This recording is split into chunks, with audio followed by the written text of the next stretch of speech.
আসসালামু আলাইকুম ওয়া রাহমাতুল্লাহি ওয়া বারাকাতুহু। IMU এর আল কাওয়াইদুল আসাসিয়া এর ৯ম ক্লাসে সকলকে স্বাগতম। তারিফ ও তানকিরের দিক থেকে ইসমের প্রকার সম্পর্কে ক্লাস ৯। এর আগে আমরা আ ইসমের ২ টি প্রকার সম্পর্কে পড়েছি। আ আমরা জানি যে ইসমকে ৩ দিক থেকে বিভক্ত করা যায়। জিনস, আদাত, তারিফ ও তানকির। আজকের আমরা সর্বশেষ যে প্রকার আছে, তারিফ ও তানকিরের দিক থেকে ইসম যে ২ প্রকার, এই ২ প্রকার সম্পর্কে আমরা জানবো ইনশাআল্লাহ।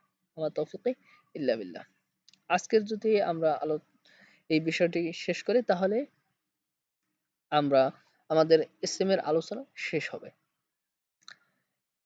ইসমের প্রকারের মধ্যে তারিফ ও তানকির এই টপিকসটি সর্বব্যাপক এবং এই টপিকসটি কালাম বা বাক্য জানার জন্য খুবই গুরুত্বপূর্ণ।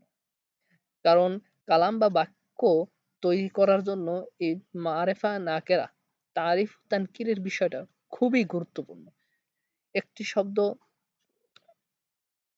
ওয়াহেদ তাসনিয়া জমা, এরপরে মুজাক্কার মুয়ান্নাস এগুলো গুরুত্বপূর্ণ, কিন্তু বাক্যের অর্থ করার জন্য তারিফ ও তানকির জানা সবথেকে গুরুত্বপূর্ণ।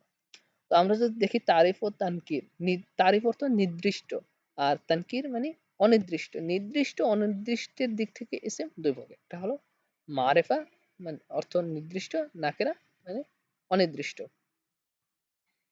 এখন আমরা যদি ১ নাম্বার দেখি, মারেফা নির্দিষ্ট ইসমকে মারেফা বলা হয়। নির্দিষ্ট ইসমকে কি বলে? মারেফা বলে। আর মারেফা কত প্রকার? ৭ প্রকার। মারেফা কত প্রকার? এটা খেয়াল রাখতে হবে। মারেফা ৭ প্রকার। নির্দিষ্ট ইসমকে মারেফা বলে। মারেফা ৭ প্রকার। নাকেরা। অনির্দিষ্ট অনির্দিষ্ট ইসমকে নাকেরা বলে। আর ৭ প্রকার মারেফা ছাড়া সকল ইসম নাকেরা হবে। অর্থাৎ আমরা যদি ৭ প্রকার মারেফা পড়ি তাহলে আমরা এর ভিতরে যত ইসম পাবো সবগুলোই নাকেরা হিসেবে আমরা চিনতে পারবো। তবে আমাদের এই ৭ প্রকার মারেফা জানা একান্ত প্রয়োজন। আমরা দেখি ৭ প্রকার মারেফা কি? মারেফা ৭ প্রকার। ১ আলাম অর্থাৎ নির্দিষ্ট নাম, যেটাকে ইংরেজিতে প্রপার নাউন বলা হয়। যেমন যায়েদ, বকর, খালেদ এগুলো কি? আলাম।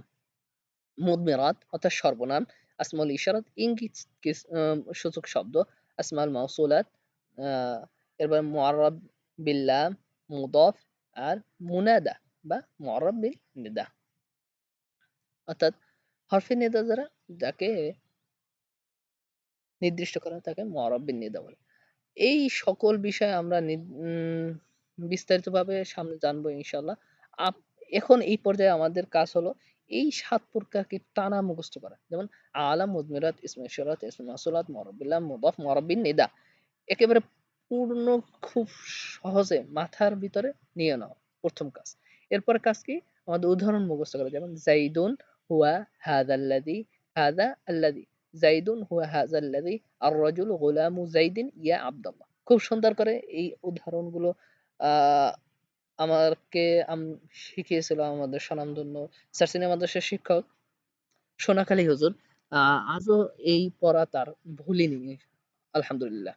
তিনি আমাদেরকে এই উদাহরণটা এরকম করে খুব সুন্দর করে শিখিয়েছিলেন। আল্লাহ তাকে উত্তম জাযা খায়ের দান করুক। আমিন। তো আমাদেরকে এই বিষয়গুলো খুব সুন্দর করে মুখস্থ করতে হবে।